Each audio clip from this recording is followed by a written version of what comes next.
Good day, everyone. I would like to welcome you all to the Economic Society discussion on COVID-19's outbreak. Here we have Elicia Nancoo, Sookdeo, Dietrich Mohammed, and Keevan Roopan, and we're discussing the economic implications of COVID-19.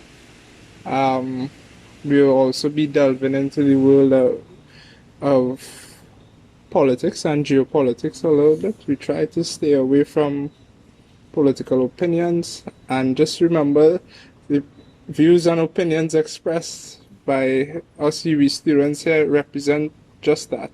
UWI students, not the Economic Society, not the Department of Economics, and not the Guild of St. Augustine UWI campus. So, first speaker we will have is the treasurer of the Economic Society. He also did an internship in research and analytics in First Citizens Bank. So, and he's doing a minor in accounting along with his degree in economics, which he's in his third year. So, I'm excited to hear what he has to say. Thanks for the introduction, Bradley. Dietrich Mohammed, let's go. Well, I'll be covering the financial sector and the ways in which I intend to cover it all. I'll give a general overview of what it is, the effects it had internationally and domestic, and I just want to start off with what the financial sector is, in case anyone who's listening doesn't know what it consists of. So, the financial sector is one of the most important sectors for any healthy economy. It helps to efficiently direct the flow of savings and investment in the economy in ways that facilitate the accumulation of capital and production of goods and services.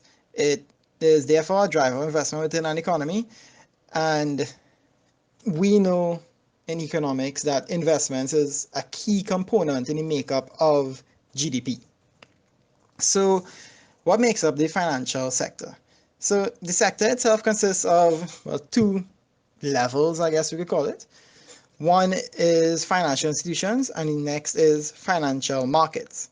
So, what are financial institutions? Well, financial institutions, they are basically what we know them as: banks, insurance companies, credit unions, etc. They get their funds from individuals who save their money in them, and also by giving loans to people, which in turn, generates money and wealth within the economy via the banking multiplier. Financial institutions, on the other hand, financial institutions, they are regulated by the monetary authority for a given country. In Trinidad and Tobago, we know it as the central bank, and in the United States, it's called the Federal Reserve. In England, it's the Bank of England, and so on. These central banks have great influence in the amount of liquidity in the economy, and they play a key role, in the decisions made by commercial banks. They also, utilize monetary policy to manipulate the financial markets. And well, with that being said, a financial market, it consists of the buying and selling of financial instruments such as bonds, short-term and long-term currencies, so the foreign exchange markets, equity in companies or shares, as well as other derivative markets. And the derivative markets, they will make up what we know as the oil price, natural gas price, price of gold, commodity markets. The financial markets are accessed, so investors, they are now selling off, their shares that they hold in companies and as means to preserve wealth authorities for a country. So the authorities, they can manipulate interest rates, foreign exchange rates, and engage in open market operations to maintain a healthy economic environment, balance exports and imports, and prevent inflation overall. Now, with all of that being said, what have been the effects on an international scale of the coronavirus on financial sectors? So, to start, stock markets globally, they all basically plummet. This is because a lot of investors, there exists a lot of volatility within the market right now, a lot of uncertainty surrounding essentially everything, all industries, all markets.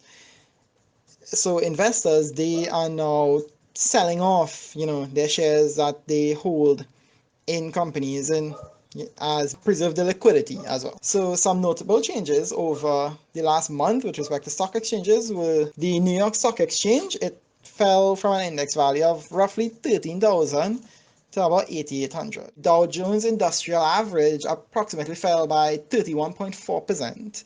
The Japanese stock market index, which is the Nikkei 225, Nikkei 225, right?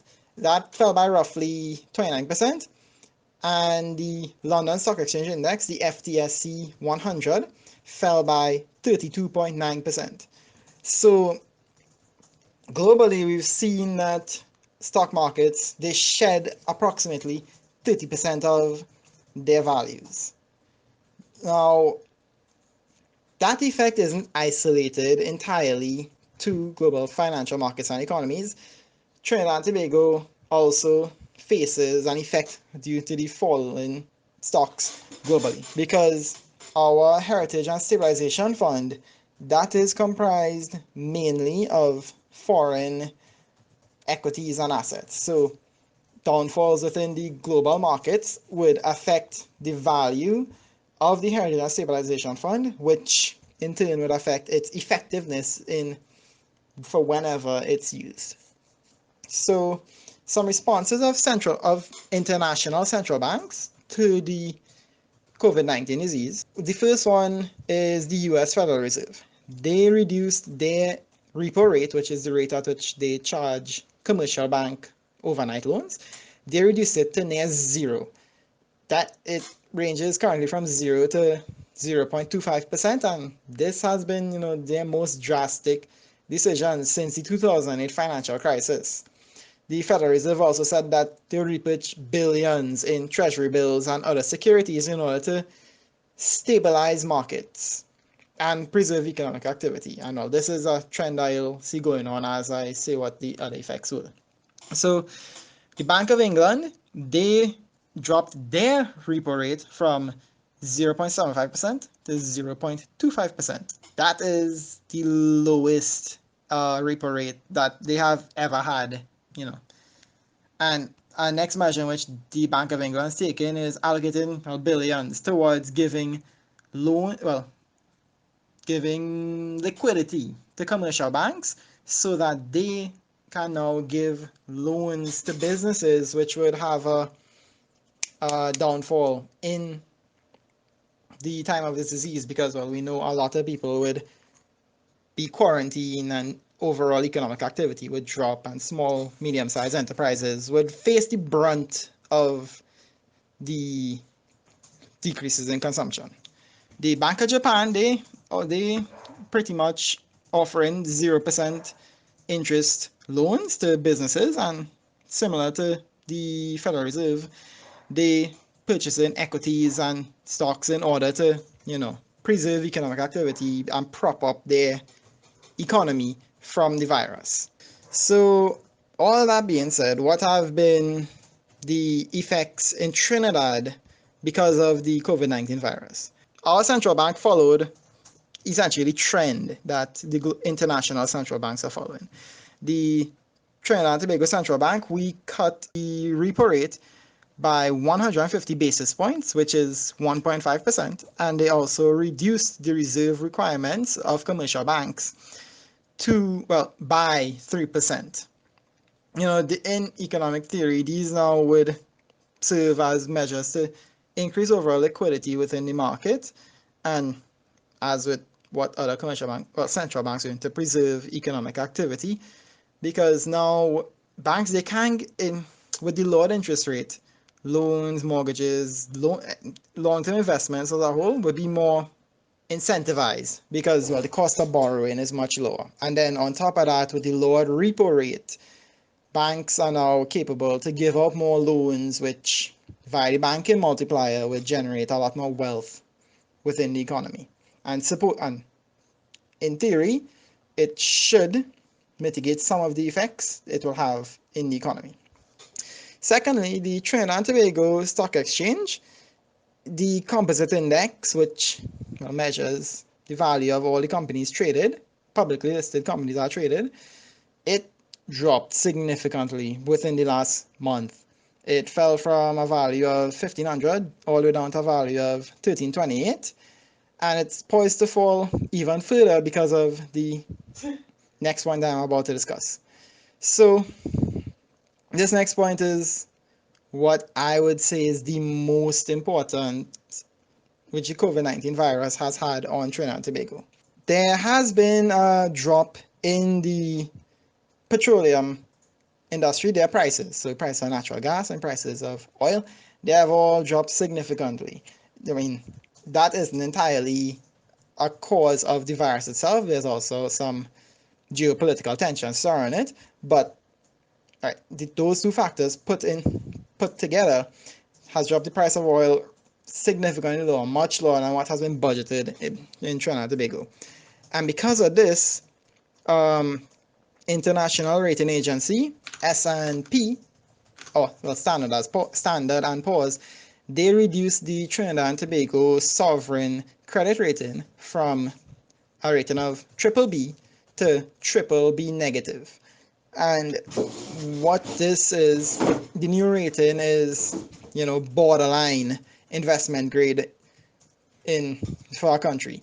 If we were to drop any lower, then investments wouldn't exactly be favorable from the eyes of an investor. So what you would see happening is that on the country scale, for the government scale, if the government were to give out bonds, you would see that the rates that which they will have to charge, well, essentially give the investors, it have to be a lot higher, because since the rating dropped, there is now increased probability that the government will default on its obligations and wouldn't be able to pay off the investors.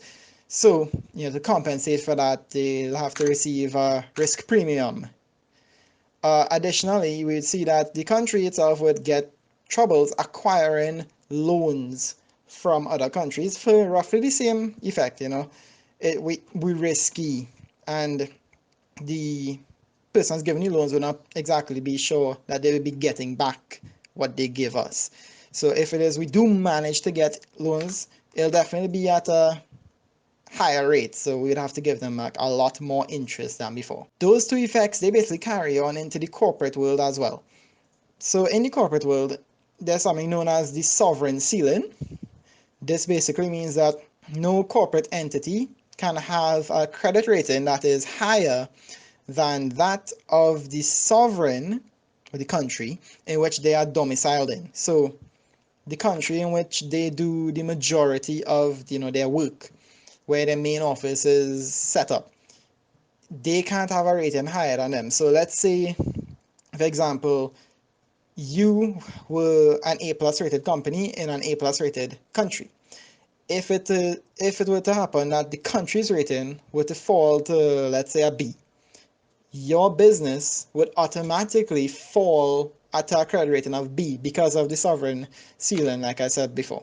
And the effects that you'd face would be essentially the same thing like what the sovereign would face. You'd have a lot of trouble accessing international loans, and if you were to give out any bonds, or if people were to make investments into your company, you'd have to give much higher rates of return, since your risk of defaulting pretty high. All of those things combined, you could definitely see that the virus had a pretty drastic effect on the financial sector.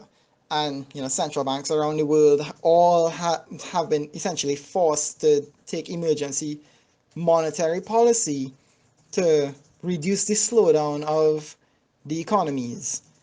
However, with all of that being said, I'm not sure if there's really much more in which the central banks can do with respect to monetary policy to address the pandemic, because it is more of a public health issue, and fiscal policies would be more effective in combating, the effects of the virus that it'll have on the economy with respect to consumption and whatnot. Yeah, because with monetary policy, you can't, eat the money that you get. With fiscal policy, it doesn't have to take the form of, just you give out an entire set of transfer payments. It can take the form of consumer goods for consumption, and that in itself would be given out to the general population. That's just a very extreme measure there. But that is an example of fiscal policy and how it can be used now over monetary policy in a situation. And well, with that being said, that's all. Okay, some pretty interesting stuff from Dietrich as well. Very scary that our rating has gone down again. It recently did last year, so that's very, very, very troubling, especially given this climate. I believe last year, July, was when we had the downgrade from triple B plus to, well, triple B. If it is the prices of oil and whatnot continue to fall, S&P have stated that, in the next 12 to 24 months, they may be forced to downgrade Trinidad even further, and well, that will put us in essentially the bad investment grade of things, where investments into us, it might not be the most viable option, because, well, we're not investment grade. If you were to invest into us, like I said before, we will most likely default based just off of the rating itself. So yeah, that's it. Yeah, that's true, and well, that's basically because we've suffered from the Dutch disease. We're heavily reliant on oil, as we've been always saying. Diversification has been preached but not applied, and we're suffering the consequences, especially now, given that this whole entire geopolitical situation surrounding the oil and what has been regarded by a lot as a tantrum from the Prince of Saudi Arabia, Mohammed bin Salman. So it'll be pretty interesting to see what happens. We have Dana Sookdeo is a final year economics major, the current PRO of the Economic Society, and a United Nations ambassador for the Sustainable Development Goals. Her interest is particularly in economic development, as she plans to pursue that course of study. So we'll be hearing from Dana. So today I'm going to be speaking to you guys about international trade. Now, besides its disturbing effects on humanity itself, the strain of the coronavirus has the potential to significantly slow down not only the Chinese economy, but the global economy as well. And in fact, we've definitely been seeing this happen.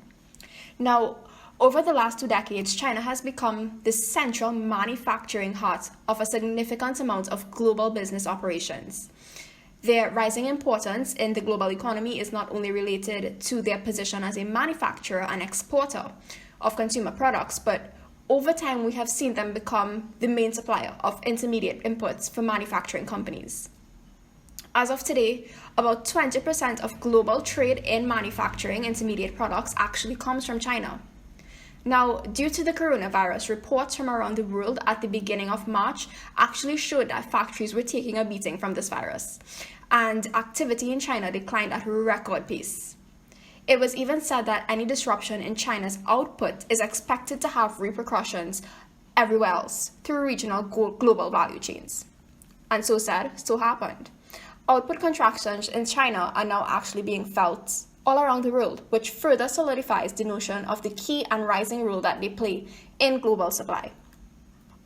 So that was just a brief overview of China. Now I want to dive in and look at impacted countries to take this pandemic situation home a bit.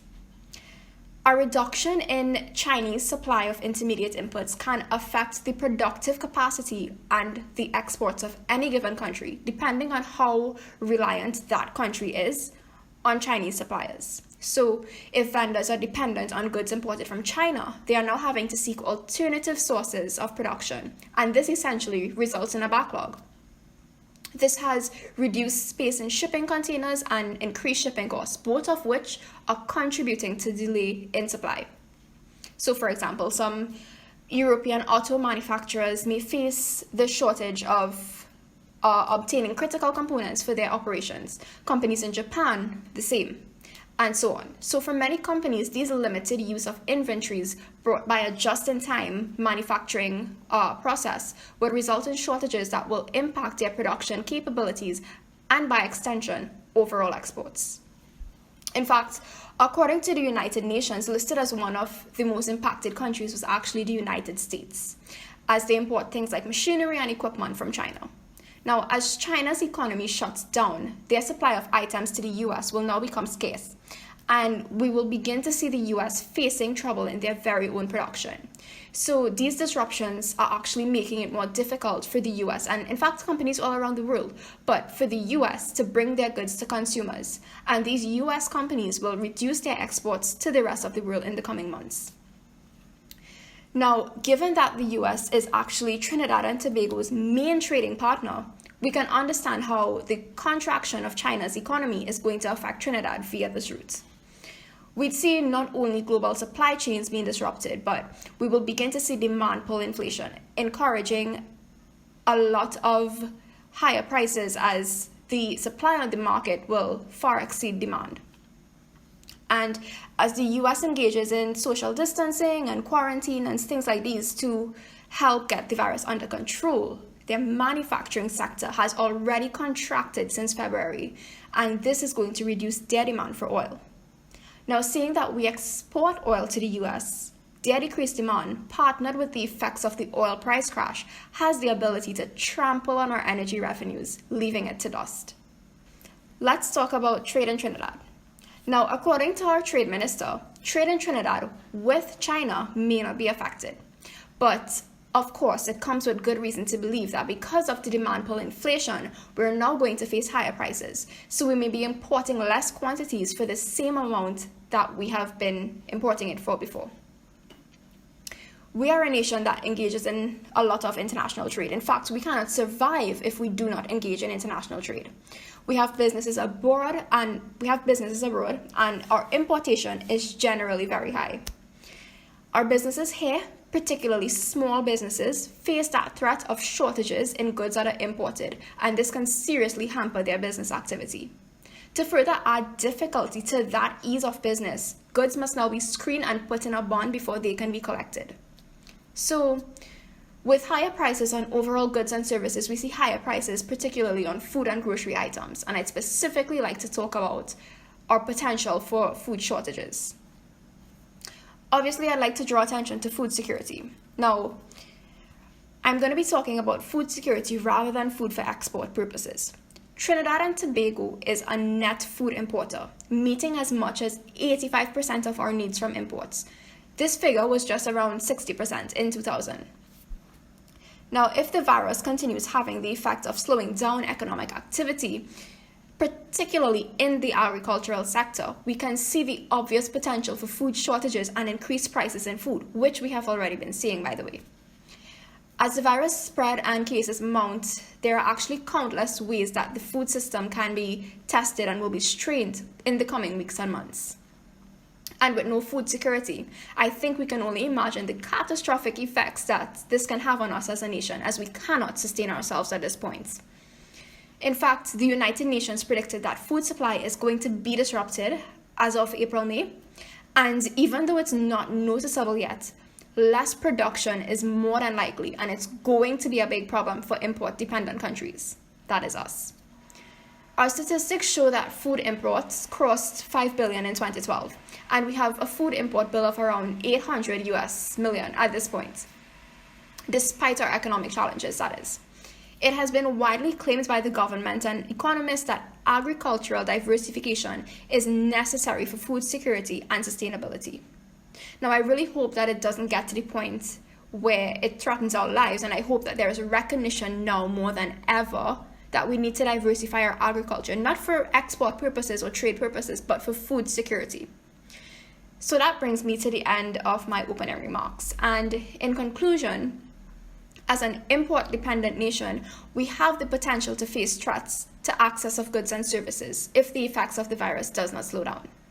As a developing nation, we are highly vulnerable to the economic impacts of the coronavirus. And with inadequate funds, no diversification, limited resources, we need to tightly manage how we handle the economics of this. The worsening economic slowdown could shock country if policymakers fail to take the necessary steps to safeguard our economy. That's it. Very interesting stuff from Dana. Very frightening as well. Yep. Alright, so next we have Elicia Nancoo, who's an undergraduate student pursuing a BSc in economics with a minor in international relations, which she later plans to pursue in her master's. She is also the current secretary of the Economic Society of UWI, and as such, she is very excited to discuss the global ongoing pandemic and its impact to the service sector. So let's hear what she has to say. Okay, so I'll be speaking about the services sector and the impact that the coronavirus has had on our local services sector. Now, when we speak about services, what does come to mind? What comes to mind when we say services sector? That would be things such as education, health, tourism, and even social services.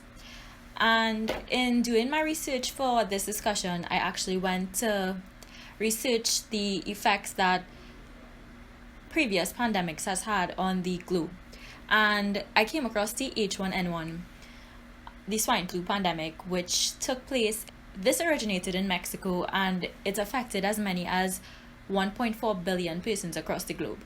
Now, according to the Center for Disease Control and Prevention, the statistics for these were very interesting to me because the thing with the H1N1 is that it primarily affected young children and young adults, and the death rate was 80% of persons were persons under the age of 65 years. And this is the complete opposite with the coronavirus because we're seeing persons such as the elderly in society fallen victim to the coronavirus as opposed to young persons, young adults, children, and persons with underlying medical conditions. So I think that was an interesting thing to see, and it could have an astringent impact on our population as we know it, because we may have more of the younger, whereas before we had more of the older in our local population. Now we would have more of the younger due to the rampant effects of the coronavirus. Now, I was also looking at the Spanish influenza, which originated in 1918, and they also had the same trend as the H1N1 swine flu, basically the same economic impacts, economic downturn, recessions. Economies were not able to get back on their feet till 5 years later. Economic stagnation, loss of jobs, loss of human capital, shutdown of essential services, things like that. So the first thing I want to do is talk about the economic impacts on our education system. Education has taken a virtual approach and slowly but surely moving towards an online platform, as we see through things such as Zoom, which we are currently using. Nigeria has actually taken a stance towards Google Classroom, as well as UWI, our very own UWI, is using Blackboard Collaborate. And in China, 21 million students are having access to online learning material through television broadcasts. Now, I strongly believe that the coronavirus has been a catalyst for change, not necessarily positive, but it has been a catalyst for change towards educational institutions worldwide, because we continue to search for innovation in education. We continue to search for innovative solutions to these short-term problems within a short period of time.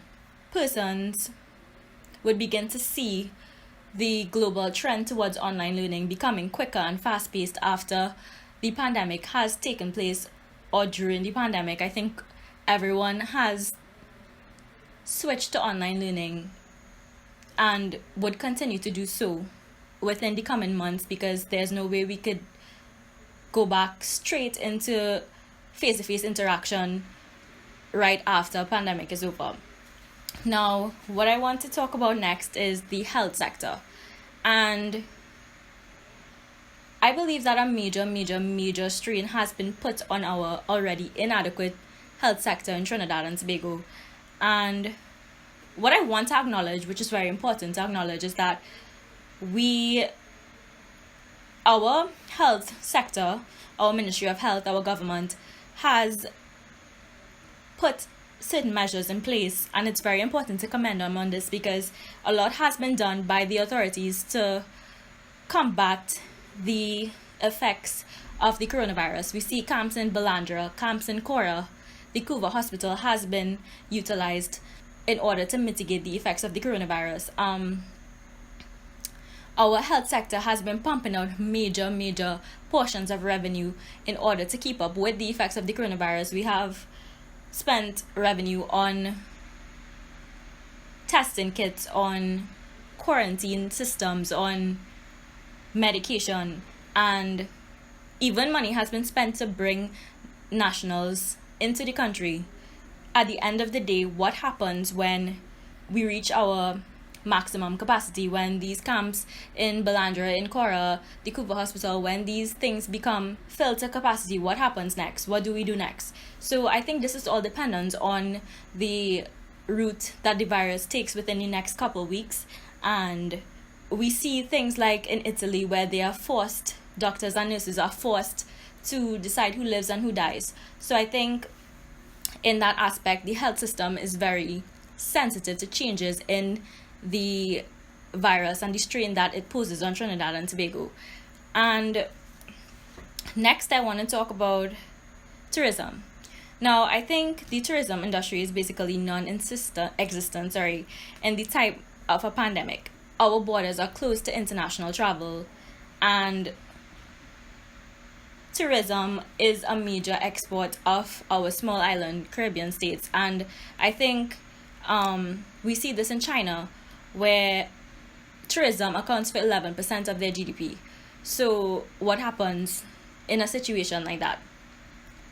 China has suffered 11% cut of their GDP due to their tourism industry being totally standstill, basically, at this time of the pandemic. And they will continue to be affected within the coming months because international travel is restricted everywhere across the globe. And I think also within the timeline of the virus, I believe coming during and after Carnival, tourism was severe, like it suffered a severe blow to our tourism industry in Trinidad and Tobago, because right after the virus, around now is where our tourism industry would experience a lot of revenue inflows, foreign exchange inflows and stuff like that. And I think at the end of the day, according to the International Air Transport Association, air transport would decrease by 5% during the time of this pandemic. And we have seen it even in Trinidad and Tobago, where we have cut the number of flights, where we have completely closed off our borders to international individuals and bodies. In addition to this, a cutback in our revenue due to a strain on our export system, tourism being one of our exports, with regards to oil as well. I just wanted to bring up the fact that OPEC also had a global reduction in the demand for oil by 19%. So where does that leave our government to sustain these revenues that they are using on health, on education, these things like that? Where are we getting the revenue to do these kinds of things? Where are we getting the revenue to sustain the camps, the quarantine camps, to sustain medical treatment, to sustain the coronavirus testing kits, stuff like that? So being that tourism has had a severe cutback, I think that our economy is continuing to suffer, and we wouldn't see the end of it till the pandemic has begun to subside, which is totally subjected to change. Lastly, I wanted to touch on social services, and I believe that the social services sector has also faced, just like the health sector has also faced a strain. The Minister of Social Development and Family Services was appealing to persons to restrain from queuing outside of the National Insurance Board's offices and the ministry's offices alike. People are doing so because the government has actually implemented fiscal measures in an effort to combat the virus. And what they have done is implemented a salary relief grant of $1,500 per month for 3 months. They implemented food support cards valued at $510 per month for 3 months. They implemented separate disability grants aside from social welfare of $150 per month for 3 months. So again, I would say that the social services sector has faced a major strain, and with a cutback on the tourism sector and our export being oil and gas, price of oil, as mentioned, also decreased. Being that, where are we getting the revenue to sustain such fiscal policy measures that the government is putting into place? I know the Minister of Finance wanted to withdraw from the HSF fund, but how viable is that, being that we would need a constant and steady supply of revenues in order to facilitate these measures being put into place? Now, in conclusion, I want to digress and say that with regards to the services sector, I believe that the virus has posed a serious threat to our resources and our revenues and long-term economic growth in this case. Similarly to all global economies, Trinidad and Tobago would, as Dana said, need to implement future measures, fiscal and monetary, in order to restore revenues and stimulate economic activity within the future. That's it. Hey, very, very good point there.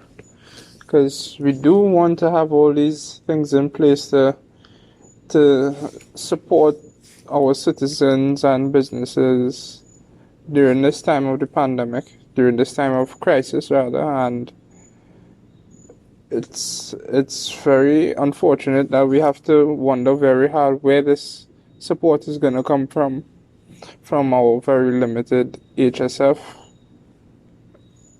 or some other means. I know I believe the Honorable Prime Minister indicated that he will not take any loans if he's offered any grants or aid that does not involve repayment.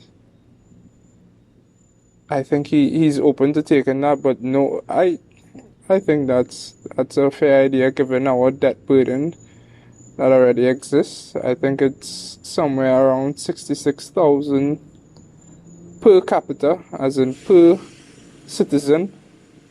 Each of us owes 66,000, which tallies up to the entire government debt. So yeah, we're in a troubling situation. We just have to try and internally rally it out, take the necessary measures to limit the spread of the virus, get it under control, get on top of the situation like China and Russia did, and we could see how we'll move from there in terms of economic recovery. We have Keevan, Roopan talking about economic growth locally, and I'm guessing he may touch on worldwide as well. He's the president of the ESU, and he has even done work with the well-known economist around the Caribbean, Dr. Roger Hussein. So you should be excited to hear what he says. Okay, hi everyone. So as we know, the COVID-19, which is known as the coronavirus, has been going around since December 2019. So we actually took this virus as, not much of a threat. But over the the last month or two, we realized that, this thing actually spreading more than expected. So according to a recent study by the United Nations, and an article published also, they said that the COVID-19 crisis will go down in history as one of the worst this world has ever endured. So when we hear that, we think, okay, well, what does this mean in terms of our health? What does this mean in terms of our income?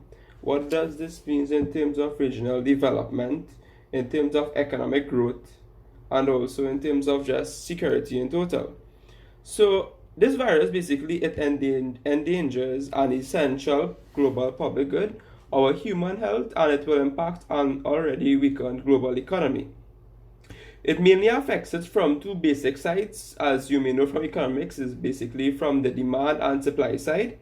And this will be done through the interruption of production change, which will severely hurt global trade and through the loss of income and the profitability due to higher unemployment and greater difficulties to repay our debt service obligations. I will touch on the debt service obligations later, but as you know, as due to the quarantines and persons staying away from work, etc., and due to certain businesses closing down, many companies have reported that they have laid off certain persons. They have even reported a percentage, an amount, and whatnot. So this impact of COVID-19 has severely impacted upon the unemployment rate worldwide. Latin America and the Caribbean, as well as other developing regions, which is basically the Caribbean, which includes Trinidad and Tobago and the other Caribbean countries, they will obviously, as with the rest of the world, be negatively affected. The region, according to estimates from the Economic Commission of Latin America and the Caribbean, which is ECLAC, the region grew at an estimated rate of just 0.1% in 2019. And also the latest forecast that were made from December projected a growth of 1.3% for this year, 2020. However, forecasts have been significantly revised towards downwards in the current scenario. ECLAC is estimating now a contraction of minus 1.8% in regional gross domestic product, which is GDP. This also has negative impacts to the world economy and also, well, obviously in the Caribbean. This could lead to unemployment in the region rising by 10 percentage points. 10%. This could lead to the number of poor people in the region rising from approximately 185 million to 220 million persons, out of which 620 million persons will be living in extreme poverty.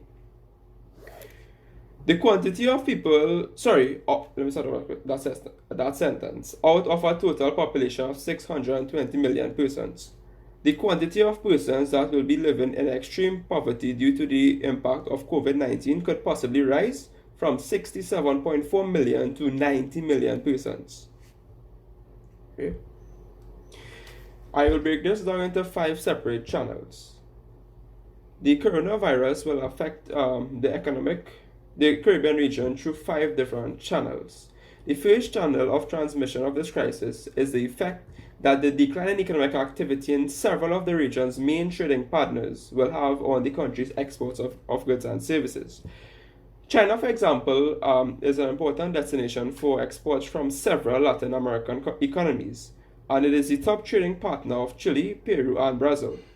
ECLAC, which is the Economic Commission of Latin America and the Caribbean, as stated previously, estimates that the value of the total region's exports to that destination, which is Chile, Peru, and Brazil, could drop by as much as 10.7%. And this report was done last week. So even if COVID-19 increases, we could see this figure rising to approximately 18.2% in the near future. The second channel I want to discuss through which economic growth has been impacted by COVID-19 comes from the lower demand for tourism services. This would most sharply affect the Caribbean countries such as Barbados, Jamaica, and Grenada. It is calculated that if a travel ban, which as we have seen right now in most Caribbean countries, prompted by the virus would last for 1, 2, or even 3 months, we could expect that tourism activity in the Caribbean, for example, would contract by approximately 8%, 17%, or even 25% respectively for 2020. This has a tremendous impact for countries which rely on the tourism services for their main revenues, right? The third transmission through which the economic growth can be affected would involve the interruption of global value chains. This would mainly affect Mexico and Brazil. These are countries that import parts and intermediate goods from China for their manufacturing sectors, particularly in the case of automobile parts, household appliances, and electronic products and pharmaceutical products. we can see that this chain could be affected. So if you have to get certain parts, or say a car, household, or even like electronic parts from abroad, you ain't gonna get that soon. You might get that you have to wait a long time until you receive that good or service. The fourth channel that would affect the region of Latin America and the Caribbean would have been obviously what we have been seeing over every day on day, a drop in commodity prices. Above all, for South American countries that export raw materials. So this, I will come back to this drop in commodity prices later on after I discuss the fifth channel through which economic growth is impacted.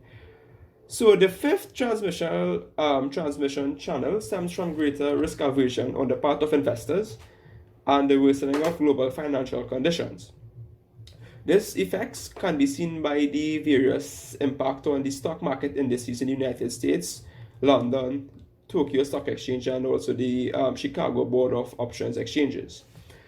So moving away from those 5 parts I have just now said that economic growth can settle in and affect, one of the executive secretary of the Economic Commission of Latin America and the Caribbean referred to the measures that the various governments in the region are already taking to try to counteract the negative economic effects of the pandemic.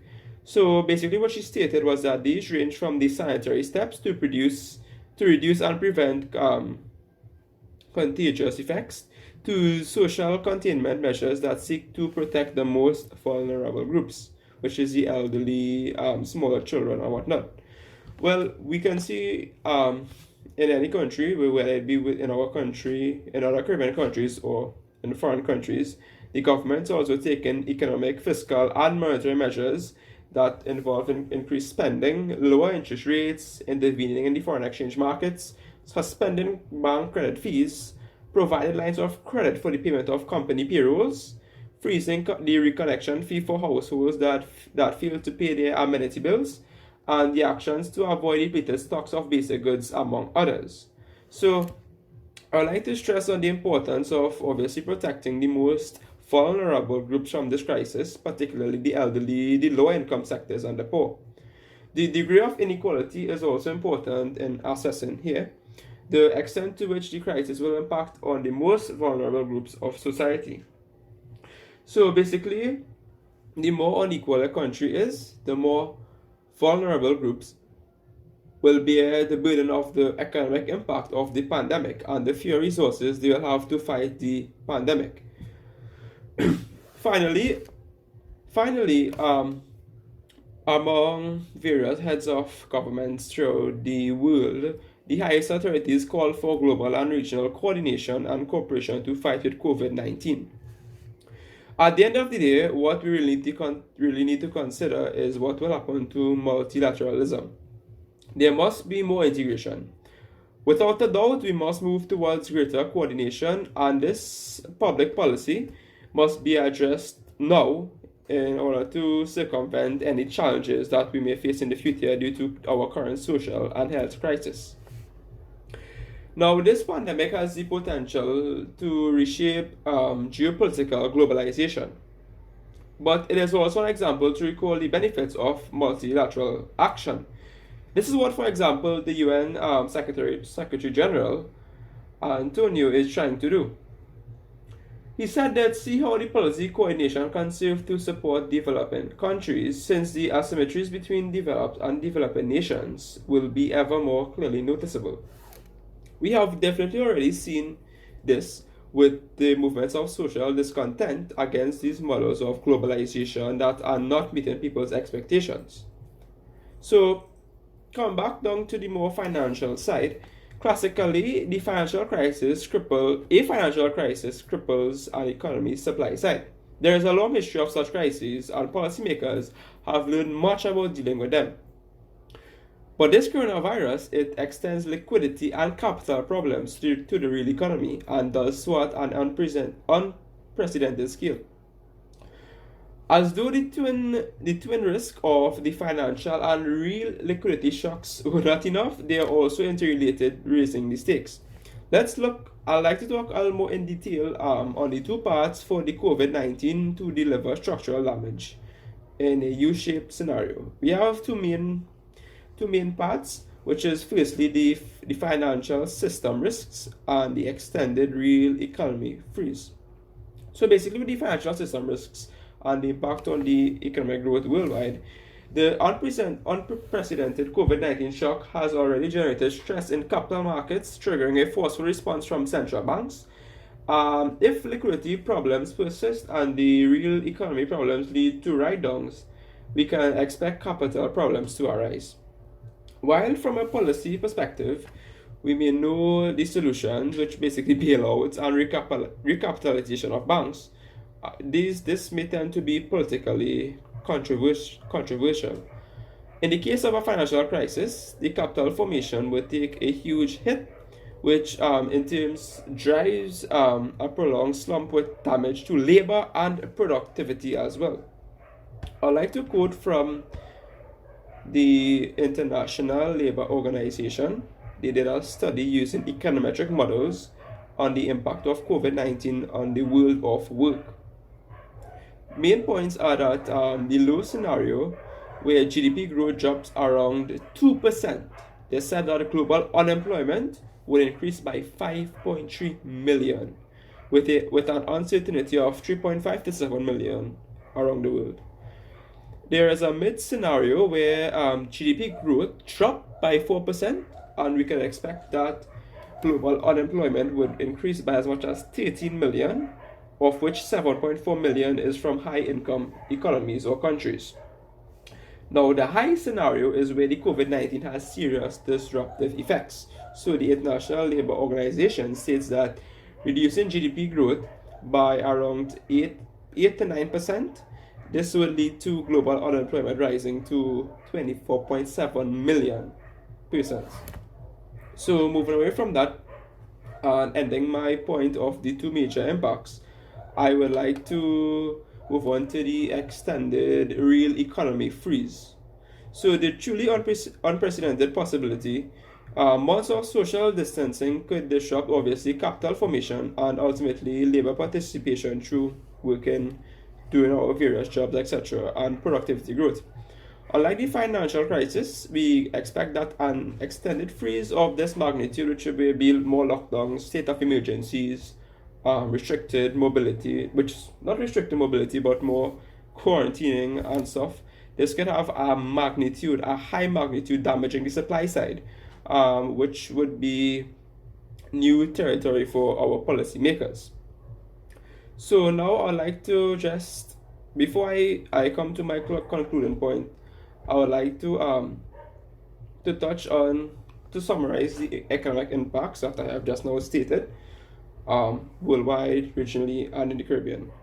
So finally, the economic impact. Well, through large-scale quarantines, travel restrictions, and social distancing measures, we can expect that there will be a sharp fall in consumer and business spending until the end of Q2 2021, which obviously will produce a recession in most countries. Although the outbreak comes under control in most parts of the world by the third month in 2021, which will be March, a year from now almost, the self-reinforcing dynamics of a recession kick in and prolong the slump until the end of Q3. If consumers continue to stay home, businesses will obviously lose revenue and lay off more workers, which will further trigger the unemployment rate in any nation. Business investment contracts and corporate bankruptcies putting significant pressure on the banking and financial system globally. Monetary policy is further eased in Q1, as we saw by nearly every country. Our country did it 2 weeks ago. We followed the example of the Federal Reserve, which is United States Central Bank, where they did quantitative easing, I think 6 or something like that, where they increased the money supply in the economy and reduced the interest rates, or the Federal Reserve rate, from, I think it was 1.25% almost down to 0.25%, or in between 0% to 0.25%, which is basically 25 basis points.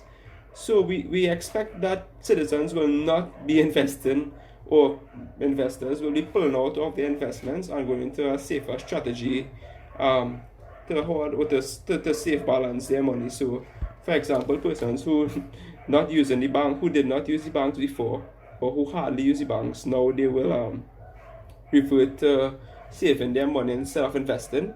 So there will now be an increase in saving in the economy and a decrease in investment because there will be negative returns if that person invests. But even though the interest rates at most commercial banks are low, within say 0 to 0.5%, they're still earning something and not losing any income or money that they put in the bank. So therefore they will revert to safe assets, basically saving in the bank or even invested in commodities such as gold or coins. But this is not exactly true, as we saw that gold prices globally have actually went down. So in ending, I'd like to address our local situation here in Trinidad and Tobago. We saw that the Minister of Finance stated that we will expect to lose a couple billion in revenue and that he wanted to draw down from the HSF, the Heritage and Stabilization Fund, and borrow more money. But that was when that was when oil prices were around $27-28 per barrel. Right now, oil price is actually at $21 per barrel and is expected to go down to below $15 a barrel. So if by worst case scenario this happens, we can expect that our fiscal deficit locally could rise to approximately 15 billion TT dollars, and we'll have to borrow way more to cover this, as we will not have sufficient funds in our Heritage and Stabilization Fund to draw from. And also in terms of our rating, our credit rating locally, we are I think triple B. This can lead to our rating actually going down to triple B minus, which is basically junk bond level.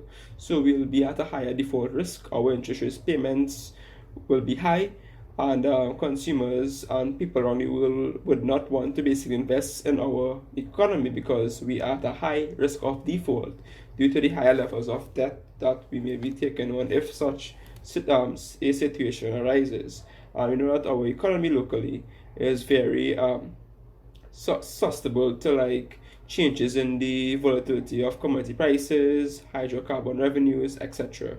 So we, like the rest of the world, like United States and United Kingdom, we will obviously take such effects into. We will also mirror such effects, and anything that happens at their level will also transfer down to the Caribbean and hence locally in Trinidad and Tobago. So with ending, I'd like to say that the best we can hope for in terms of such situation is we can't control the prices of any commodities, but we can obviously plan ahead and allocate certain funds in our services sector. So transfers and subsidies, we can work out something to help the needy. Our economic growth was actually revised from negative 0.2% to positive 0.2% for 2020 prior to COVID-19. So I don't think that will obviously rise. It will go back down negative, probably as much as negative 1.2%, or it can even scale down further along the line. So the best we can do in terms of holding our economy together is basically not trying to waste any resources and plan ahead for such future droughts or whatnot. So I thank you all for your time, and I hope that everyone is safe and stuff. Have questions, and this first one is addressed to Keevan. Amidst the pandemic, companies such as Amazon, Apple, Microsoft, and Disney, oligarchs, have opted to send workers home with pay, which I must say is refreshing. However, local industries, infant industries, and other supplies that would not have the revenues to take such action would ultimately start to lay off workers. Thus, our unemployment rates would inevitably rise, along with a myriad of other ramifications. What would this mean for our local industries on the international market front? And do you think they will be able to recover from it? And if so, what is the projected time? Okay. So this was a very nice question. Now these companies, these are major companies, so they can afford to, give out some sort of support to their employees. Locally, we have seen that certain industries, um, I don't think they started to lay off anyone as yet, though. I think it was more the how they call it, the refineries and things like Point Lisas, IPSL, those major companies I think retrench certain persons. So if she was speaking respect to the local industries in total, I don't think that overall people start to get laid off as yet. But even if that was the case and certain companies start to lay off persons, I don't think that the unemployment rate would rise to any high levels really. So I think right now the rate is reported at around 3.5%. So I think at most if the companies actually do respond to this and do not have the necessary funds to hire employees or to keep paying them, the rate could possibly go to about 4% by September or so. They will definitely be able to recover because this is basically a worldwide issue.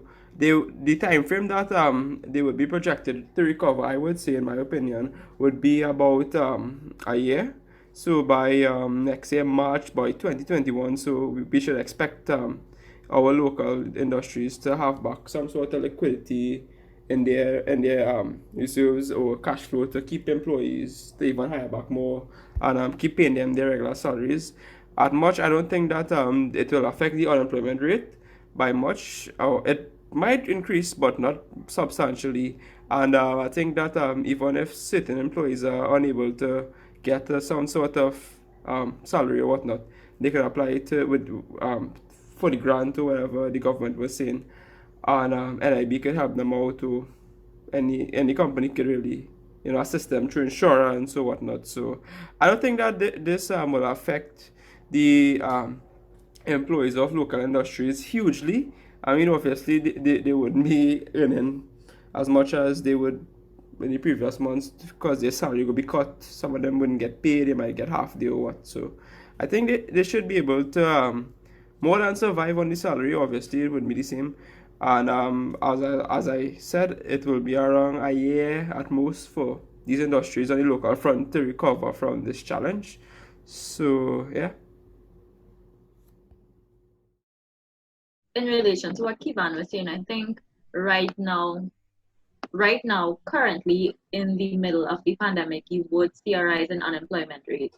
The future, that might change. That will change because when manufacturers start coming back out in full brunt, when tourism industries start picking up again, when certain things start regain a sense of normalcy, you would say like travel agencies and stuff.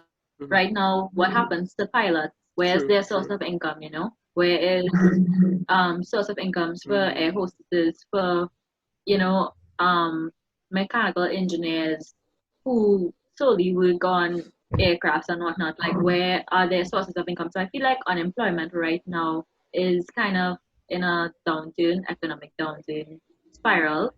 Unemployment throughout a wide range of industries, actually, not just tourism, not just manufacturing. I think, for example, in Trinidad and Tobago, from tonight, actually, a lot of the small businesses that are not considered essential would Yeah. be closed down. So they would face a unemployment kind of period for like the 2 weeks, and then we don't know what would happen in the next 2 weeks in terms of further contraction of PPCs and whatnot. So I think right now unemployment would be on a rise throughout the globe, but Mhm. that would be subject to change in the future after the pandemic has subsided, more or less. Yeah. Anybody else?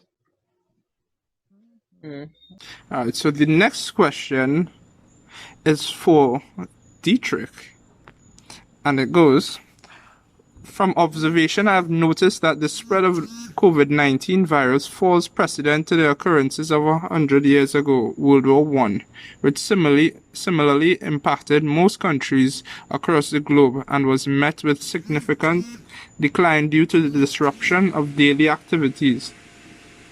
First thing to note was that there was a growth in cultural, art, industries, and construction, which facilitated upward economic growth. However, the global economy fell in 1929 with the fall of Wall Street. Given the similarity in both occurrences, impacting most nations equally devastating, would it likely repercussions would ensue, and should we expect a boom in certain markets? What are the predicted repercussions as well? Well, that question I hold, it pretty loaded, as we can tell. Well, the first thing I want to say is 100 years ago, World War One, compared to what's occurring now, the coronavirus, to me are two completely separate types of events. One is a war, and the other one right now is a pandemic. So, that's like my one big difference there with the two of them. I mean, the similarities in which they do share is that, the global economy and global stock markets would all be affected. Yes, that I can agree on. That aside, for expected booms in certain markets, I mean, it's hard to say if any market will be booming right now. Companies like Lysol and Johnson & Johnson, a lot of people would expect them to be booming as of right now. However, if you look at their share price, it has dropped significantly within the last month, similar with what's going on with the stocks worldwide. So, we can't expect booms in any market, to be fair, because, that is what the situation is. But we can, see that certain markets will face less of an effect from the virus due to, their importance for combating the pandemic. And yeah, that's that part. Predicted repercussions, well, stock markets, as usual, they will all keep falling as time goes on. However, there will be periods where you see some slight growth, like on March the 23rd, I believe, we saw stocks globally, except in Trinidad, but global stocks, they had a little bit of a rebound, but, as quickly that rebound was gone at, 3 days later. So, yeah, predicted repercussions to me would definitely be more falls in the global stock market, and that'll keep happening until the spread stops, or the pandemic as a whole is gone.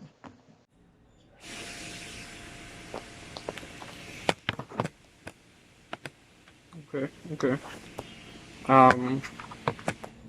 Alright. So the next question we have is addressed to Keevan. And in order to prevent the spread of COVID-19 in Trinidad, the government has decided to close the borders, ban large gatherings, and close bars and restaurants. While these actions are important, the economic impact will be devastating. What do you think the government can do to address this economic fallout? So basically, well, the government already closed down. They closed down business, so I think they can revive this economic fallout. They have to basically wait until they open back shop and people start to produce goods and make their money. This economic fallout, the government can't do much because we aren't basically tied. We can't really dip into our HSF to borrow no money to give out again. We can't really afford to borrow anymore. So I guess the most we have to do with respect to this is to just wait out this kind of recessionary effect. Definitely consumption expenditure will fall, and investment expenditure and net exports will decrease. So I think the only thing that the government could do is to try to, by somewhat, introduce or legislate an expansionary fiscal policy, so they could probably decrease taxes or expand government spending. I don't think they have the ability to expand government expenditure at this time. So I think if there's anything to cushion the effect a little bit, they could probably reduce corporate tax rates to around, 25% down from 30%, or, give some sort of investment tax credit to certain private institutions to cushion the effect. So I think that is the most really the government could do at this point. Can I input? I think in terms of monetary policy and fiscal policy, monetary policy needs to remain supportive because the uncertainty related to the coronavirus, that essentially makes it important for monetary policy to support it in all activities to ensure, like for example, ensure that interest rates remain low. Fiscal policy also, so like very low interest rates provides the opportunity for fiscal policy to be used more actively to strengthen that demand in the economy. So as you were saying, to include temporary expenditures to cushion the impact of the virus itself on vulnerable, particularly though on vulnerable social groups. Okay. I agree with that point as well. Anybody else had any contribution on that? They would like to weigh in?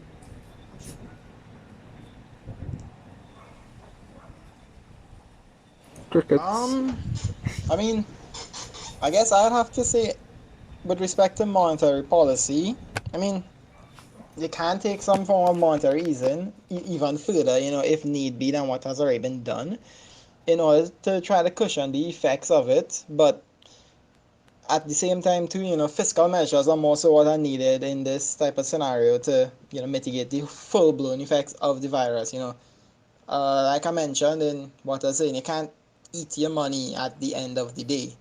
So, yes, it might be a combination of the two, but definitely more than the other, fiscal policies will be needed in order to, promote probably some industries which need the growth, such as agriculture, so we can become more food secure as time goes on, and in a sense be able to survive the pandemic on a whole. So the next question is, do you think the world will recover and oil prices will rebound? The planet has a GDP of US 88 trillion and a population of 7.7 billion. It needs energy. The question is, when will this demand for price rebound happen? Okay. So addressing the first part, the question asks, do you think the world will recover and oil prices will rebound? Definitely, is basically just a crisis. The world will recover. The main question that she wanted to ask is, when will this demand/price rebound happen? Well, you see, it's this kind of tricky because at the same time we could be at the end of the corona period. We could now be at the beginning of the mid period. We don't know what could come ahead. So there's really some variables that have been left out to account for. But as of current time, I think that given the effects of this COVID-19, the economy, to oil prices, to the hydrocarbon sector, etc., that in order for this to rebound, the time period should be around 10 to 12 months, currently speaking. So, yeah. Also, I'd like to say, this is in terms of the oil price, that is definitely tied up in a lot of geopolitical issues. The Crown Prince of Saudi Arabia, Mohammed bin Salman, dubbed MBS, I think he has a good quarrel with Russia, and is even quarreling with his ally, the United States. And the nature of the quarrel is a lot of people dub it as an attempt to keep power, and he has flooded the market once again with oil production, and that's what's driving down the price. He was ironically supposed to chair the G20 meeting last week Thursday online, and well, just from that knowledge alone, I could see why the meeting was not that productive and no clear decisions were made in the meeting.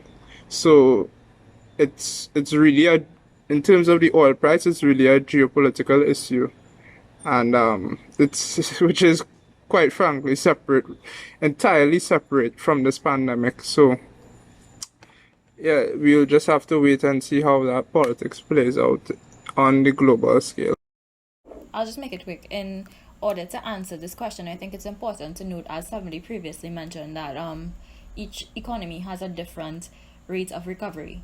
So it's basically, it would be a trickle down effect. You see, China already started bouncing back up and buying companies from Italy, and their stock exchange has improved and whatnot. So I think it's basically determinant on the country's rate of recovery and the recovery of the countries of OPEC and stuff like that. So I think all of that has to be taken into consideration when answering a question like that. Yeah, for sure. Vulnerability of a particular country. So In the event of a national shutdown, do you think it is viable for Trinidad and Tobago to employ a universal basic income in order to mitigate the shutdown's effect? Well, we're virtually in a shutdown from tonight, I suppose. Well, I could start up with this one. So, the universal basic income, that is just, think of it as a stipend which every single citizen would get, right? That's essentially what a universal basic income is. Yes, it can be viable in the Trinidad and Tobago to help mitigate the effects of shutdown, because, well, like Bradley just said, we are in a shutdown as of tomorrow. Only essentials go to work, and non-essentials basically stay home. And I would suspect that in that time frame, it will be hard for some people to get any income. Those who work on a wage basis rather than a salary basis, and also those who had to suffer some form of temporary unemployment because of job losses that occurred in mainly industry, but also in smaller businesses. It can help mitigate some of the effects, because now these people will have some form of income to just get the basic necessities that they need to survive through things. However, at the same time, they can have some problems with respect to access of food and whatnot, because we know most of it is imported. So yes, it can be effective, but only if we have the supply in order to meet the demands of people in this time period. As I was mentioning before, under social services, the government kind of put something in place to kind of mitigate the effects of the virus, but not to this extent as a universal basic income. I think it's basically persons who have suffered reductions in their salary and stuff, like small business owners and persons whose business has been affected greatly by the um, coronavirus in Trinidad and Tobago. And as I said, it was a stipend of 1,500 per person per month for 3 months. So I think they have done something to that effect already. In having the revenues to do a universal basic income, I don't know if that would be viable, because as it stands already, we're losing income from our tourism industry, and then where we getting the revenue to do something like that. I know the Minister of Finance wanted to draw from the HSF, but I mean, I don't know. That would all look down to the spread of the virus and how quick it would spread and how urgent such measures would be. Alright. So the next question is, given the fact that stocks around the globe have suffered great losses due to the coronavirus, and much more is expected if the virus continues into the foreseeable future, do you think implementing a regional stock exchange will be beneficial?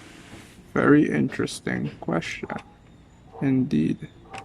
Well, you see, I'm not too sure if it will be beneficial, because in a time like this, every stocks worldwide are dropping, stocks regionally are dropping. We have, to an extent, some form of regional, or from a individual country scale, like Trinidad, we have our stock exchange has a composite index which captures our companies and all their subsidiaries in different countries as well. All those are captured within that index. A regional stock exchange, to me, it wouldn't be beneficial because, well, like I said before, stocks would just crash at this stage.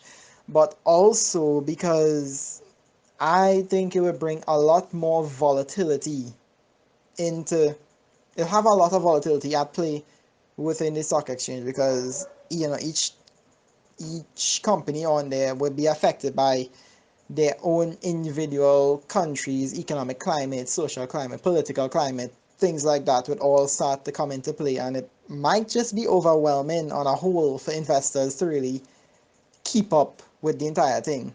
Because if we were to look at how other stock exchanges are made up, they don't really capture a lot of countries at one. There may be individual countries or certain industries are captured. So yeah, personally, I don't think the regional stock exchange would be beneficial. So the next question comes in two parts. Has the COVID-19 affected the US-China trade war? If so, how has it affected it? And the next part being, what are some of the implications of the virus on international trade for Trinidad?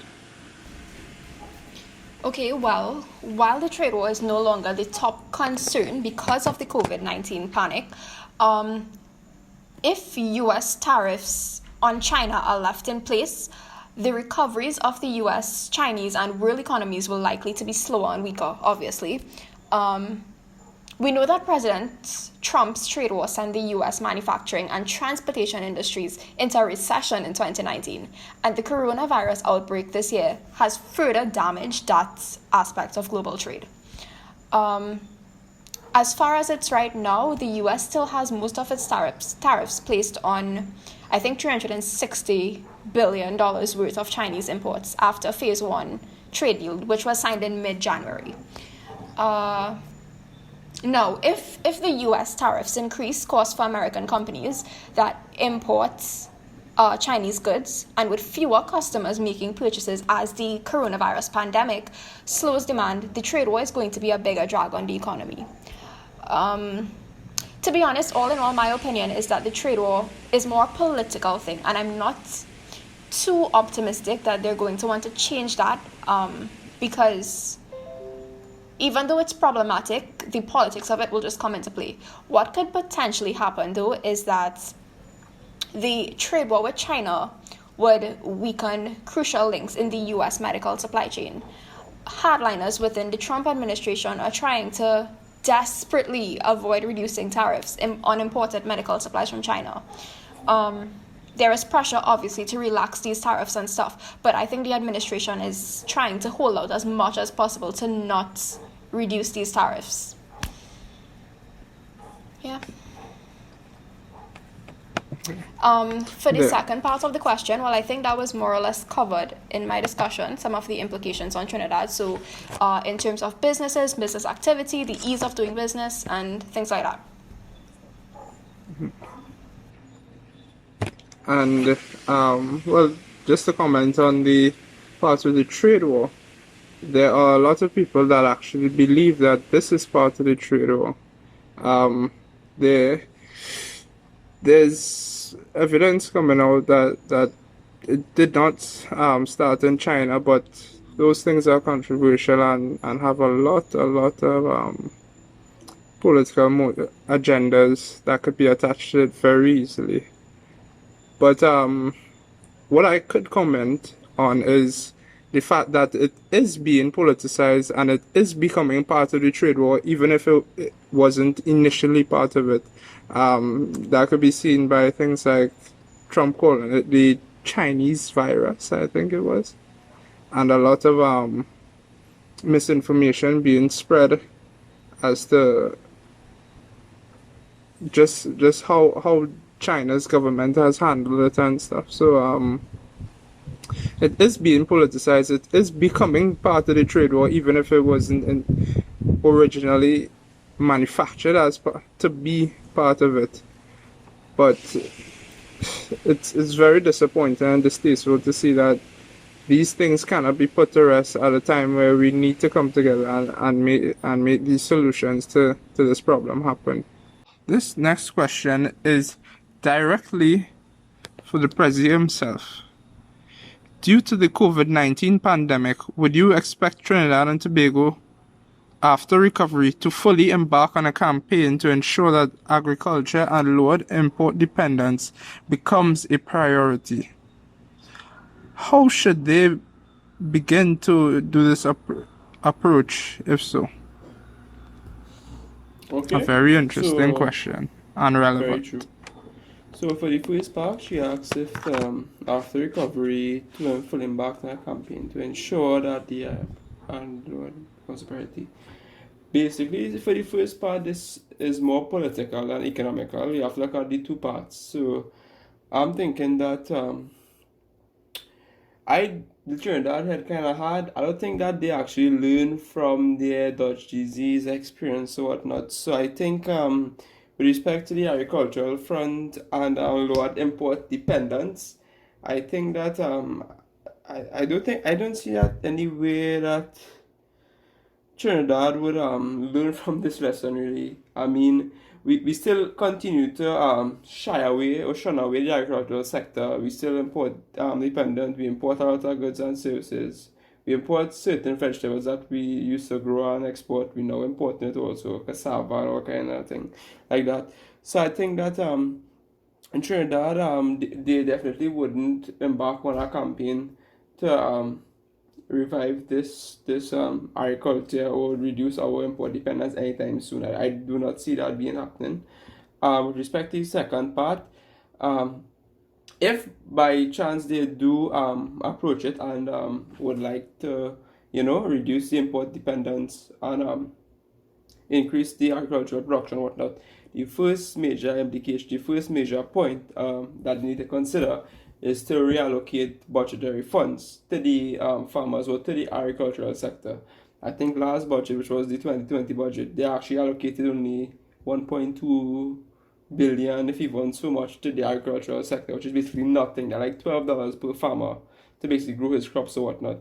So I think that they need to review the budgetary allocations. If they have a committee to put forward or something like that, to allocate funds more effectively towards the agricultural sector. So I think that they should increase the budgetary allocation next budget come to at least around the $6 to $7 billion.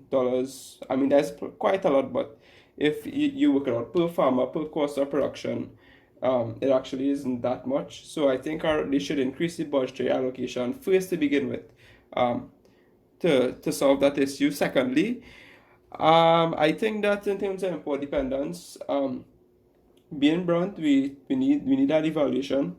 Our currency right now is way overvalued. Not way overvalued, but it is overvalued. It currently stands at 6.74 TT per US. It appreciated because of the dollar and whatnot.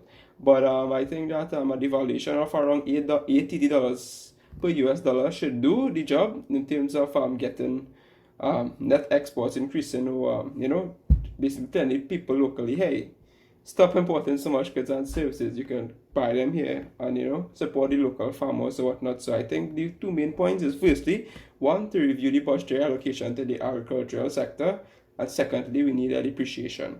So yeah, those are my 2 points for that question. I just want to input and ask something because I haven't done research on this, so maybe you know.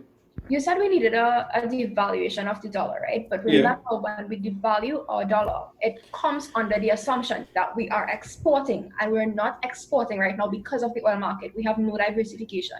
Sure. So a devaluation of the dollar, do you think that's going to serve as something good right now? Well, I was commenting with respect to the question is that we have a high import dependence. So in terms of a devaluation, that would make it more expensive for local persons to actually get that same product. So they might switch to buying it locally or supporting the local economy. But it's to the extent that it is devalued, so say even if it's devalued to about 7 or 8 TT per US, consumers might still import because it might still be cheaper, right, to get that same product. But if it depreciates to say 10 TT per US, that might be a next issue.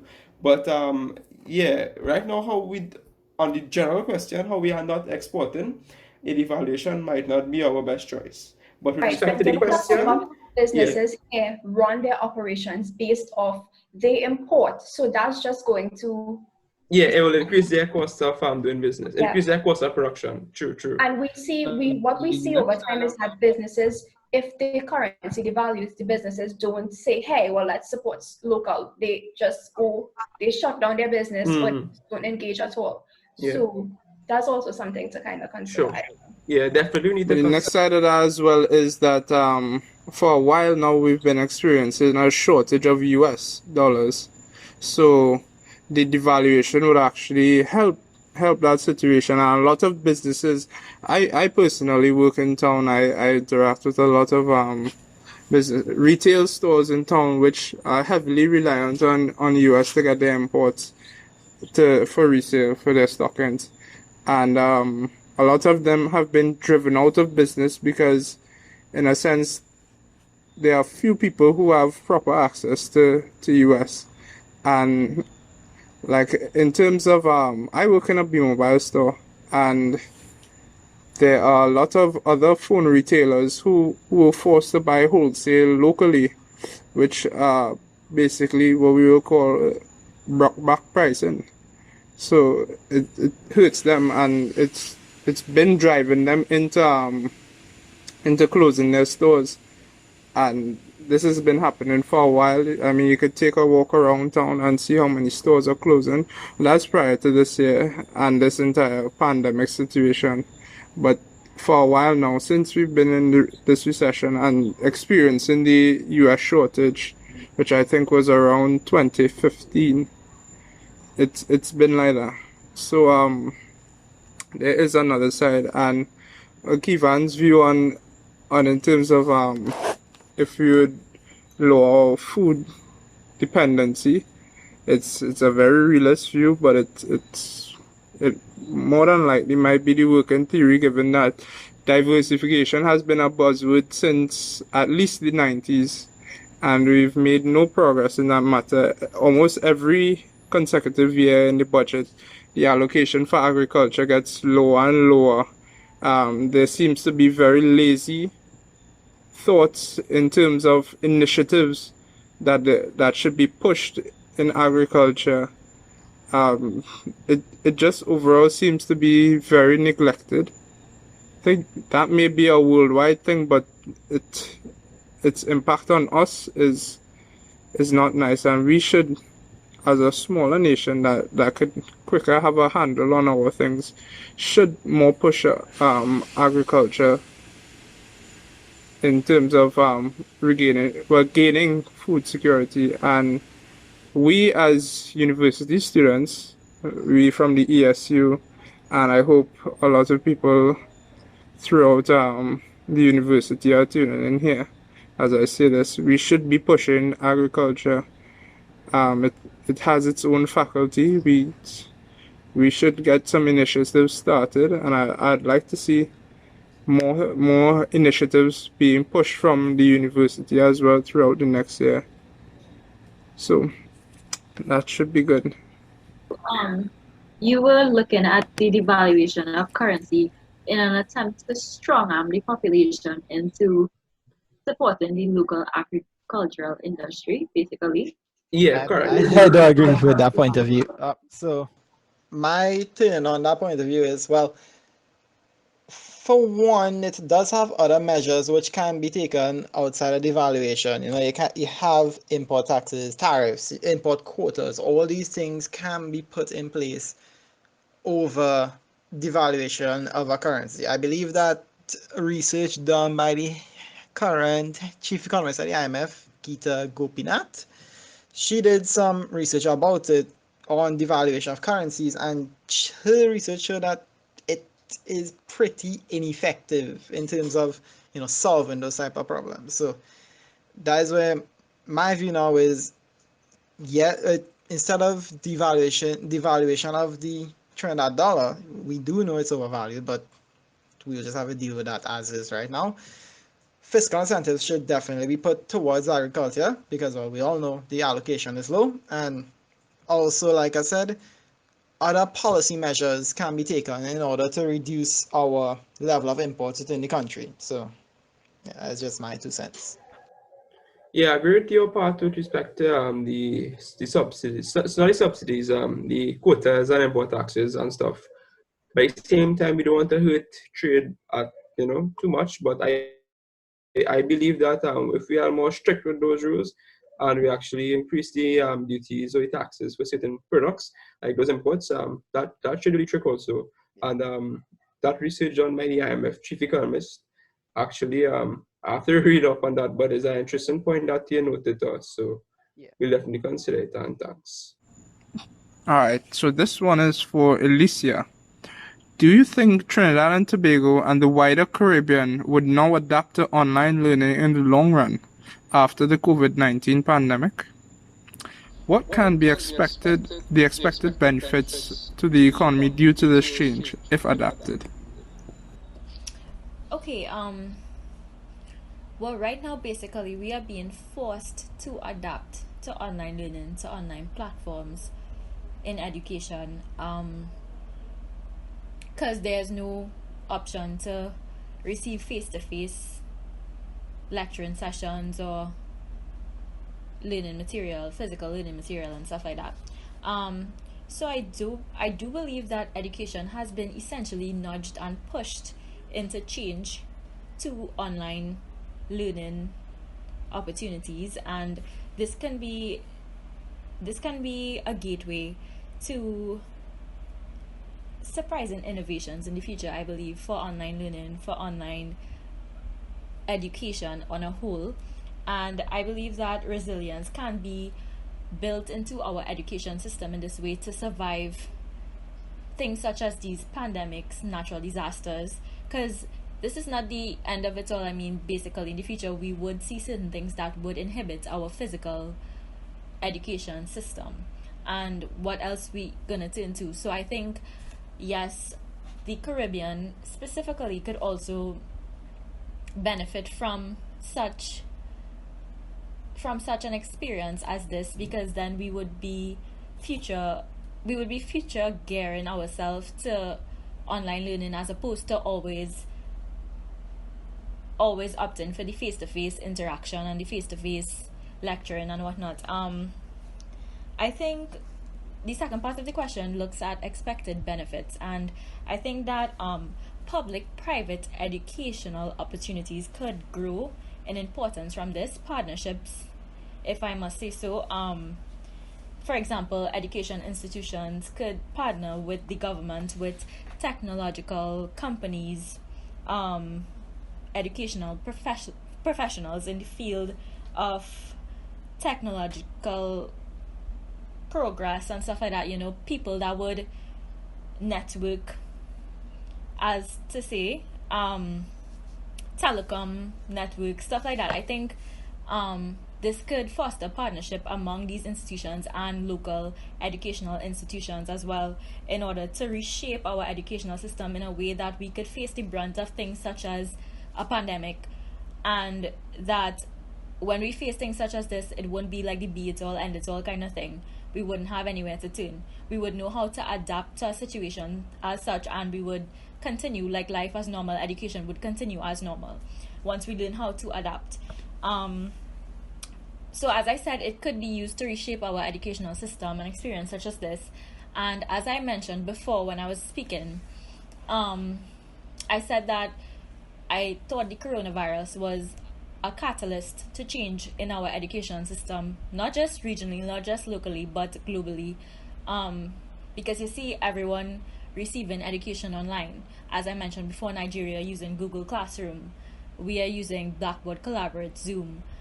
China using television broadcast in order to receive the education, and I think thereby in future we could see increased investment in our education system, because due to such innovation, we could make our local system attractive to international students, more inflows of foreign exchange. So maybe our programs won't just be limited to you have to come here and study in order to receive education from the University of the West Indies. Maybe you could receive the education online as such, and therefore I think that opens a gateway to inflows of foreign exchange, further economic growth and things like that. So I think Yeah.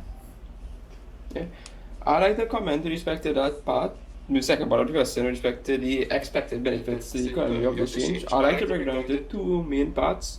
Firstly, with addressing the fiscal position of our country. So, fiscal position being linked to government expenditure and taxation revenue. So, I think with respect to the fiscal position, like I simply say that will mean that our fiscal position will stay the same. We will still be in the deficit. I don't think it will have any impact on the fiscal position because, I mean, if we home, we still have to pay gate. We still have to pay our course of tuition to sign up for courses and whatnot. Teachers to and receive therefore, their salaries. exactly. So the government will still have to through transfers and subsidies and government expenditure, still pay for gate, still pay the teachers and whatnot, and still incur that expenses, right? So I think the deficit it will remain the same and it won't change. Secondly, I'd like to address it in terms of contributing to our gross domestic product. So I think that it could have a positive influence on our GDP. Given that many persons will now have more access to the technology at their fingertips. They don't have to go to UB from, say, South, from Central. They don't have to pay rental costs, traveling costs, whatnot. They could just study from home and learn from home, given that they meet their conditions of acceptance to the program. So I think that more students could be educated, and this could overall lead to improvement in the our state of improvement in no sort of a question. This could lead to overall build up of students coming out of the labor force educated, but that at the same time the drawback is that they could be underemployed or unemployed with the excess supply of labor. So I think that the advantages with respect to the second part of contributing to the economy, it could overweigh the disadvantages in that if the students now have greater access to earn a degree, they take it to the advantage and they go seek a job, get some sort of income and contribute locally to our GDP. But also that is not promised. So as I was saying before, they could have excess supply of labor in the market, and at our given level of capital stock, for certain jobs, they have equipment to do those jobs. They might already have persons. They already more experienced persons. So I think that that in turn could lead to the underemployment and unemployment of certain students or workers. If we go all online, because of the excess supply of students that could be graduating, hopefully or whatnot. So that is also an extra back with respect to that question. So I don't know if anybody else have any comment or what. I just want to say something about the expected benefits to the economy, but not due to a change in online learning, more so like a change in moving more online in general, because we have seen a lot of places doing it. Groceries, they have the online store set up and they allow delivery on items, things like that. So moving to online landscape right now, it definitely can be beneficial, will be beneficial of the economy because, we know people can't do face-to-face transactions as of right now. So the delivery option, it will keep consumption within the economy. It will keep it flowing and have economic activity. It's not as low as what it would have been if it didn't have the online landscape. Additionally to that, if we were to look at stuff in the financial sector, with banking now, people, they now see the convenience of online banking and, given the lower rates in which it has, all around with a lot of commercial banks, access to, probably applying for loans and getting them through an entirely online process, that could definitely help with capital accumulation within the economy because, you can't use this money now for investments in whatever you really feel. So it definitely does have the benefits outside of education. If applied to the entire model of the economy, we can see that the falls that we will have within the Trinidad economy be much less with the online landscape. And that is that. But I think it raises the question as well in terms of education could be applied to online shopping and stuff like that. Does it render educational institutions buildings, infrastructure, stuff like that, does it render it null and void in this case? Yeah. Because So those in this case, if we investments. move to a completely online platform, True. versus face-to-face interaction and whatnot, does it render our institutions as UTT, stuff like that, does it render them null and void? Yeah. No, I don't really think it would render them null and void. So if we were to look at stuff in the Faculty of Science and Technology, well, STEM as a whole, science, technology, engineering, and medicine, those are very hands-on, practices. Yeah. The use for the institutions, you'll always need it in that case. Yes, you might have some aspects of degrees will shift almost entirely online. Maybe economics can be online, but there are definitely those degrees which are necessary within the economy that will have the need for the institution itself. Right. Cool. Yeah, that's an interesting point. Because it's interesting to note that our entire socioeconomic system relies on activity. Just movement of money, movement of physical Human capital, yeah. capital, movement of goods, movement of everything. That's our entire world socio-economic system relies on that. Everything just must keep moving. And this quarantine, well, this pandemic and the forced policy reaction of people staying from work and staying home, basically, has kind of shown how important it is to understand that concept of activity. And it shows how much the world, our economic system, is still reliant on physical activity to conduct the economic activity, and what it's forcing us as a world and the country, because we're usually a little behind in terms of technology as a developing country. It's forcing us to adopt more online measures, and which do not require that physical contact, but still allows for activity, economic activity to happen basically. So in Trinidad in particular, it's beneficial to us because a lot of businesses will usually take some time to adopt these online measures, and even things like the university. And abroad, we could see like in developed countries, they use these online measures and not necessarily physical contact to supplement their physical infrastructure. It's not that they get rid of it, but it's used to supplement that, and it basically, the innovation takes them into the future. And in that sense, we've been forced to innovate and keep up with the world now in terms of the moving to online measures. And I think, in a sense, the world is trying to move more online, and we and I hope other developing nations are following closer behind on that trend to keep economic activity without needing physical contact. So that that's the last question. It brings us to the end of our, what I regard as a lovely panel with lovely panelists. I'm lovely. It's very informative. We've discussed a lot, and I don't know if any panelists have anything they want to say.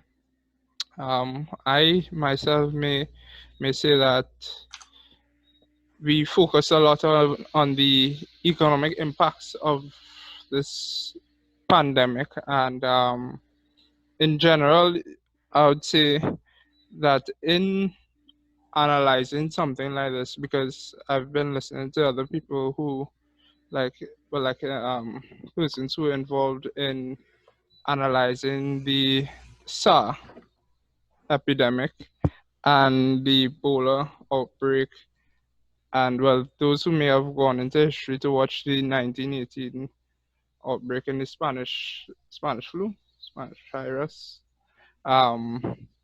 They said in analyzing those things, you'd want to break it into three components. First being the virus itself, where you could you could break down the rate of infection, so how quickly it spreads, and you can break down its fatality rate. Like if you look back to something such as Ebola, which I think was 2013 around there, 2012 or 2014. Um, it was it wasn't that contagious, but it was highly fatal. Yeah. This current virus, well, the coronavirus is highly contagious, but not that fatal. So we can't say we will recover from it. We can watch the psychological effects because the virus itself takes an entirely different identity from in the heads of people versus what it actually is. Because I mean, when we watch the public reactions to it, a lot of us would be initially dealing with it like a bird box kind of scenario where it was spreading through the air. Even today, the World Health Organization had to make an official release confirming that it wasn't airborne. And the last thing is the policy measures, which is the infrastructure. Well, the policy measures that are taken by world leaders. So in that sense, we see a lot. The most leaders around the world have been forced to quarantine and basically subscribe to inducing their own recession to react to this pandemic. And sometimes you could even analyze that the reactions to the policy may not even be net beneficial in the end, but were necessary to quell the panic from the public. Because I mean, even here we were panic buying. But that's all I have to say. Um, any other panelists want to say anything before closing? I think it's very, very, very important to acknowledge that all assumptions or predictions made are subject to change because today, tomorrow, the virus could spiral out of control. It could stop by next week.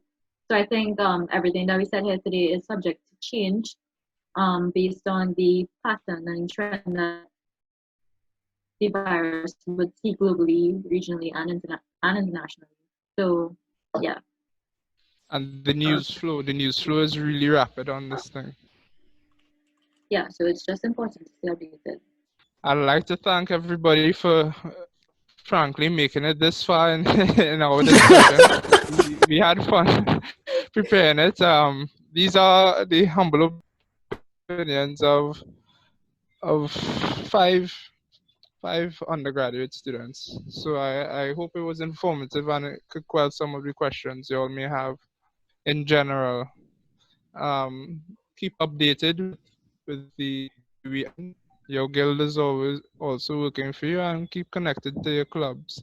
And you'll subscribe to Economic Society. Follow us on Instagram. Buy our mugs, buy our merch. It's really nice mugs. Got cut off on